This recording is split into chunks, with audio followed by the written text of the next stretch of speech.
This week we're going to read The Tuttle Twins and the Food Truck Fiasco by Connor Boyack.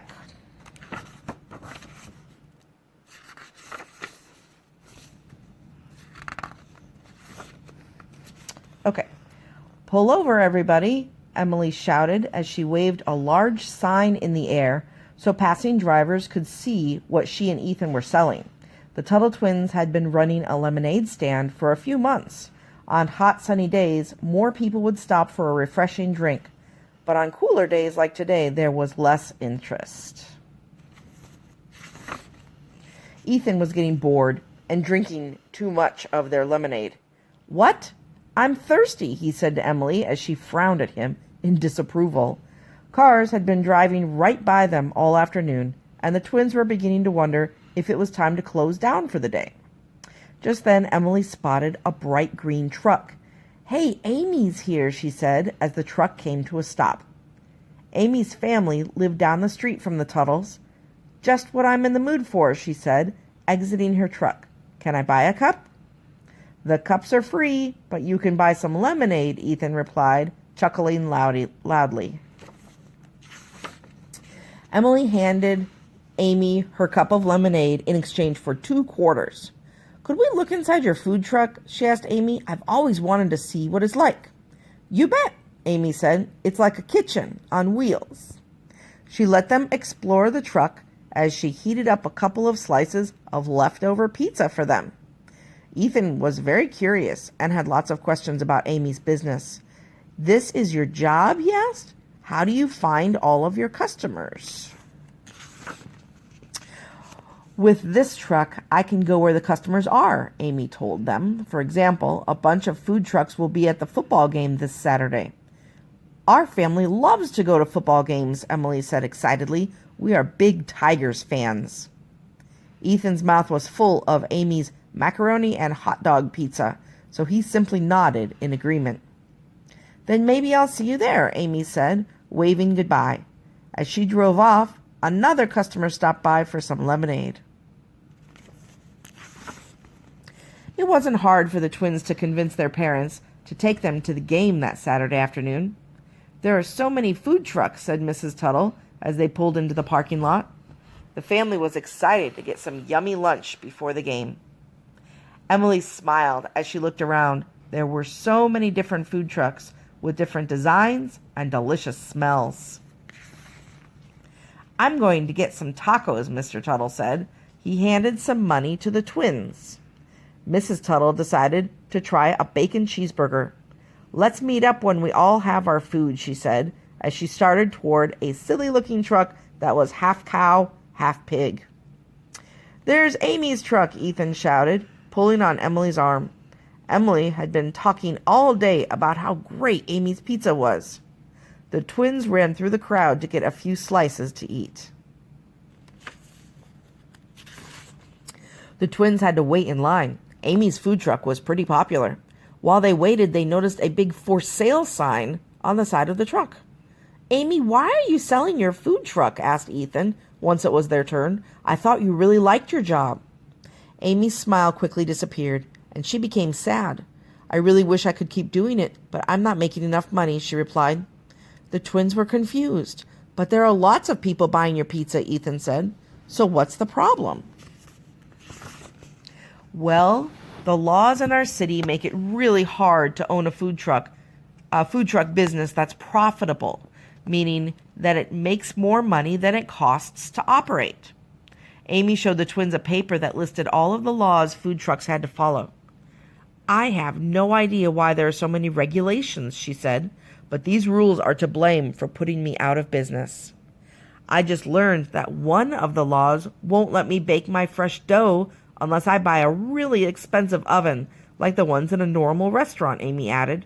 "It would cost way too much money to put one inside my truck." "Doesn't your kitchen work fine the way it is?" Ethan asked. "Why would they make a law like that?" As Amy shrugged her shoulders, Emily pointed to the neighboring food truck. "Maybe one of the other food truck owners knows," she said. The twins borrowed the paper from Amy and approached a food truck selling Thai food. "Excuse me, may we ask you a question about this?" Ethan asked the owner. The man next to her suddenly got very angry and shouted some words in his native language that didn't sound very nice. "Please excuse my husband," the woman said. "We work very hard to provide for our family, but these laws might put us out of business." She explained that they felt it was unfair to require food trucks to obey all these extra regulations when normal restaurants didn't have to. "I'll tell you why that is," called out a man from another food truck who had overheard them. "The guy who owns all the Bob's Big Barbecue restaurants is good friends with the mayor. It's protectionism." The twins walked toward the man who also sold barbecue. "What do you mean?" asked Emily curiously. "What is protectionism?" "I can make better food than Bob, and for a better price," he said. "Of course, Bob doesn't like that, so he got his friends in government to make laws that protect his business by making it more difficult for mine. That is protectionism." Blue and red lights flashed suddenly. The crowd made way for a police car that stopped in front of the taco truck where Mr. Tuttle was. The police officers said that all the food trucks had to leave once the game was over and never return. "But nobody has complained," protested the taco truck's owner. "Nobody has gotten sick or had any problems with my food." "I'm just doing my job," said the police officer. "If you don't like the law, try to get the city council to change it," he said. The police officer handed out a new paper with a new law saying that food trucks couldn't sell food within 2,000 feet of a restaurant. That meant no selling at the stadium since it was close to Bob's Big Barbecue. "Well, that doesn't seem fair," Mr. Tuttle remarked. "The food truck owners are just trying to make an honest living. They aren't hurting anyone." "But the city council and its laws are hurting people," said a young man nearby. "I'm Jared. I actually own 3 of these food trucks." "You own 3 food trucks?" said Mrs. Tuttle, who sounded surprised. "You seem very young to be so successful." "That's the real beauty of the food truck business," Jared explained. "People like me who start out with very little capital, that's a fancy word for money, can't afford to buy or build a traditional restaurant.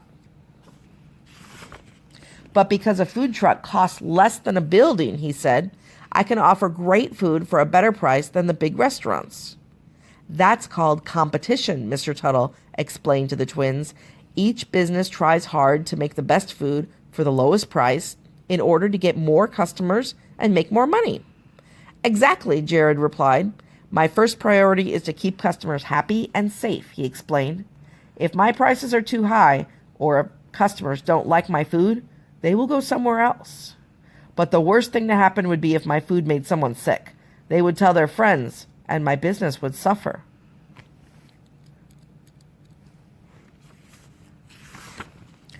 "As food trucks attract more customers, restaurants like Bob's Big Barbecue become less popular," Jared continued. "But instead of lowering his prices or making better food, Bob uses protectionist laws to beat his competition. Without competition, Bob can sell lower quality food at higher prices, and people wouldn't have much of a choice.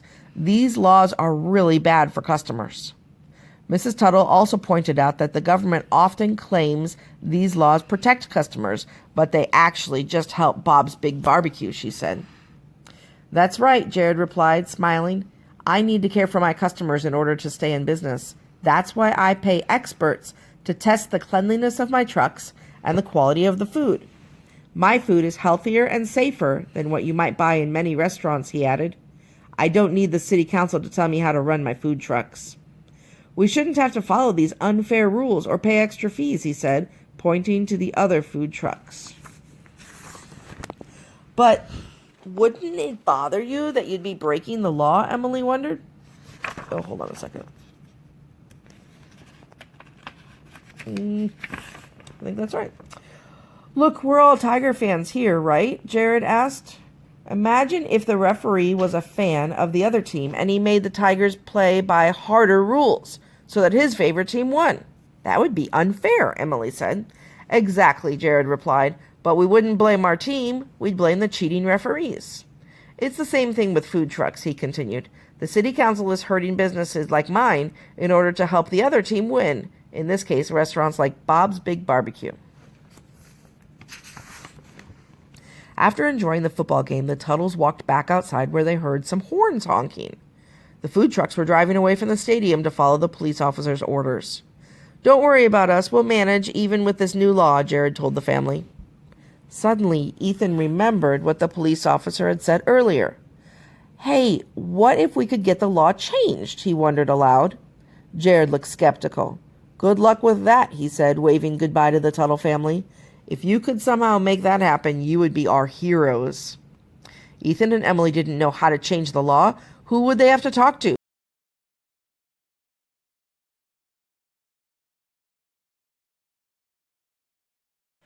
That evening, the twins asked their dad to help them come up with a plan. Mr. Tuttle had worked on some political campaigns when he was younger, helping change laws and get people elected to the city council, so he had lots of suggestions for the twins. The three of them thought up ideas, lots of ideas they could try, and Mr. Tuttle wrote everything on the whiteboard in his office.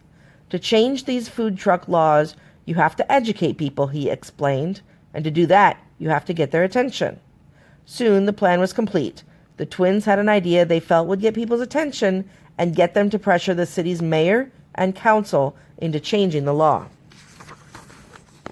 The twins spent the next several days planning for their event, Food Truck Friday, calling each food truck owner and designing flyers to help spread the word. Jared and Amy came over to help and brought green t-shirts and buttons for their friends and customers to wear to show their support. Mr. Tuttle's job was to call reporters and editors at the news stations and tell them about what would be happening. When they learned that a couple of 9-year-old children were planning a protest, reporters seemed very interested in coming to the event. When Food Truck Friday arrived, dozens of trucks began parking near the football stadium. Ethan and Emily also set up their lemonade stand. More than 100 people arrived, enticed by the offer of big discounts on delicious food. The twins handed out t-shirts to anybody who wanted one, and soon the crowd looked like a sea of neon green. TV crews set up their cameras, and a crowd of people gathered by the stage. "I didn't have to shut my business down because of spoiled food or a lack of customers," Amy told the reporters. "It was because of this piece of paper," she said, holding up the list of food truck regulations passed by the city council. "Look around you," she continued. "All of these people are happily buying and selling. Nobody is getting sick. People are choosing what they want to do. This is freedom." Jared then stepped forward to speak. "What the public needs to understand is that this freedom comes at a cost. Each of these food truck owners is breaking a law today, but it is an unfair one." The camera zoomed in on the paper where Jared was pointing to the new law that said, "No food truck may operate within 2,000 feet of a restaurant. There is no reason to force our businesses to stay away from restaurants except to protect them from competition. Protectionism is wrong," Jared shouted. "That's why we're here," Ethan said loudly. All the reporters turned around to listen to the twins. "We discovered that Bob, who owns this restaurant, was able to get the mayor to pass this law as a way to shut down his competition. So we brought the competition straight to his doorstep," Emily said with a big grin. A large white car suddenly screeched to a halt across the street, and his driver threw open the door. "Get out of here, all of you," the driver bellowed as the TV cameras turned toward him. It was Bob, the restaurant's owner, and he was really upset. "You're violating the law," Bob said to Ethan and Emily. "I'm going to call the police," he shouted, waving his finger at the twins. The reporters were wide-eyed and amazed that they were catching this on camera. It certainly didn't look good for Bob to show him yelling at young children on TV. "Don't worry, guys. I doubt the police will come today," Jared whispered to the twins. "It wouldn't look very good for the mayor if the police were to shut us down now." Jared was right. Bob didn't even bother calling the police, but instead went inside his restaurant to hide from the cameras. That night, all of the local TV stations showed Bob's angry rant, along with an interview of Ethan and Emily explaining why they wanted the law to be changed. The next morning, the city newspaper featured the story on its front page. The Tuttle family's phone was ringing off the hook with friends, family, and neighbors excited to see that Food Truck Friday was such a success. "But we're not done yet," Ethan and Emily told each of the people who called. They made sure to invite them to the next part of the project. The Tuttles weren't the only ones whose phones had been ringing nonstop. Food truck customers and others from the community had been calling the mayor and city council members upset that they would pass laws that would let people like Bob shut down his competitors. The following Tuesday night was the city council meeting, and the room was packed with reporters and people wearing green t-shirts and buttons. During the public comment period, several food truck owners got up and explained how the unfair laws had hurt their business. Pinky from the barbecue truck wanted to sell his food at a low price, but because of the regulations, he wasn't allowed to. The regulations said his food couldn't be priced less than other restaurants. The couple from Big Bang Noodles wanted to have their daughters help them work in the family business, but were afraid the police would find them. One of the regulations said that only adults could work inside food trucks. A man from Hoagie Burger felt thrilled to be a business owner, but couldn't make enough money to pay all the extra fees to the government. The woman from the little taco truck found a great location where she wanted to sell food during lunch hour, but was told she had to move to different places each day. Because of this law, her customers never knew where her food truck was. Finally, the Tuttle Twins approached the podium. "My brother and I have a lemonade stand," Emily told the elected officials. "We'd be pretty upset if we had to follow all of these extra rules. We've learned that many of the laws and rules that businesses have to follow are used to help big companies hurt their competition. These are called protectionist laws," Ethan added, reading his notes. "And that's what the laws on this paper are," he said, holding up the list of food truck regulations. "It's not fair, so it has to stop. You need to repeal them and treat these businesses fairly like any other restaurant." The mayor and council members looked really embarrassed. Now everyone knew what had happened and how the mayor and Bob had hurt these businesses. The mayor wanted to avoid the news reporters and not say anything, so after the council voted to repeal the unfair food truck laws, he ended the meeting and quickly left. Cheers erupted throughout the building, and food truck owners rushed around Ethan and Emily to congratulate and thank them for saving their businesses. Jared and Amy lifted them into the air in celebration. The crowd worked its way outside, where there was a special surprise. Mr. and Mrs. Tuttle had set up the Twins' lemonade stand outside City Hall, where a long line of customers eagerly awaited them. "3 cheers for the Tuttle Twins," Amy shouted, as the crowd raised their glasses of lemonade to celebrate the hard work and accomplishment of Ethan and Emily. And that's the end. The paper for this book, the glossary of terms. First word is capital up here, also referred to as financial capital. This is money that a person uses to buy or create something in order to sell it and profit from the investment. Next word is competition, the attempt to win something by being better than others who are doing the same thing. In this case with the book, it was making food. Next word is profit, the difference between what something costs and what somebody paid for that thing. So that would be a financial gain. Protectionism is the next word here, shielding one business or industry from competition by others using taxes or regulations. And then the next word is regulation, a rule established and enforced by government. So then we've got 5 discussion questions. You can discuss with your family. You can tell them about the story and then talk about these questions and see what your family thinks, okay? The first question is, why are established businesses tempted to support laws that punish their competitors? The next one is, isn't it okay for a business to protect itself from competition? Number 3, should a city council be limited as to what regulations or laws it can require people to obey? Number 4, why does competition result in better or less expensive goods and services? And number 5, was it important for the twins to raise awareness of the problem caused by the food truck regulations? Okay, and this week we have a word find. So this might take you a little bit. It got bigger than I thought when I was making it, but I put some of the keywords from the story, and then you can circle them and see if you get them all right. Okay? So I hope you guys have a great week, and we will talk to you next week.